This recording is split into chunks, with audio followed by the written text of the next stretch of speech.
In wake of the sweeping allegations of gold smuggling and bribery of government and customs officials made by the US Treasury Department implicating Guyanese businessman Mohamed and P.S. May Thomas, Guyana's Vice President Barry Jagdeo today said that his government is not protecting or on a witch hunt against the Mohammeds.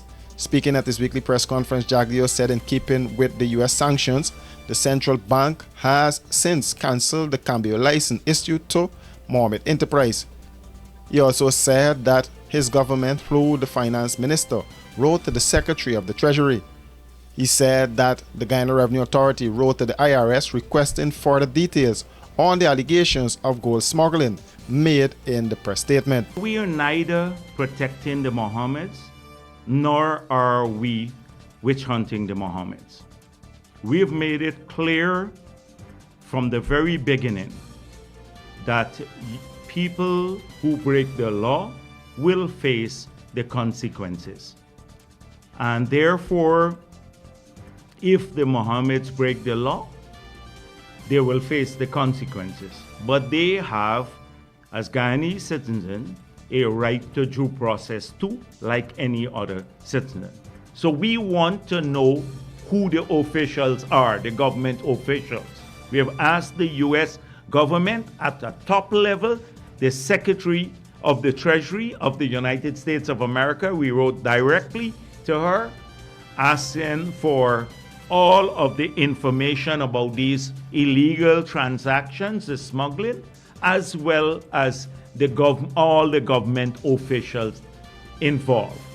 In this regard, the Guyana Revenue Authority has already submitted on that very day, so this letter went off on Tuesday from the Minister of Finance to the Secretary of the Treasury of the US, and simultaneously a letter went from GRA to the IRS, to the leadership of the IRS, a multi-page letter outlining all of the information that we'd like to have on bank accounts, transactions, a whole range of issues dating back not just to 2020, but all the way to 2015.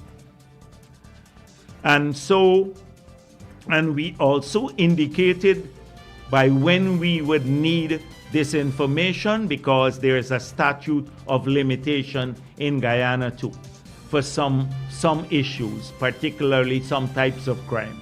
And so the GRA said we need this information before the 31st of December of this year, because sometimes we know how long these agencies take to respond. According to Jagdeo, the central bank has cancelled the Cambio license issued to Mohamed's Enterprise. The central bank has notified us that they have already indicated to the Mohammeds that they will cancel their Cambio license, because that's part of the financial system. However, they have to do this report, the FIU and the Bank of Guyana, a comprehensive report, and present this to the government to look at the implications for the broader financial system. P.S. May Thomas, the statement said, used her position to offer benefits to Mohammed's Enterprise, Mohamed, and others in exchange for cash payments and high-value gifts. It is said too that she misused her position of influence in award of official contract bids and approval processes for weapons permits and passports on behalf of Mohammed's Enterprise. Jagdeo said as far as he knew, the Mohammeds were awarded 2 contracts and they were the lowest bidders. One was for the one lot in the Lusignan prison, and then the second was for the fire headquarters in Georgetown here, fire service headquarters. So we asked to look at whether these were public bids. Both of them were public tenders. They were not selective tenders, they were public tenders. He said his government intends to fully investigate this matter and prosecute those who break the law, and will work in partnership with the US government.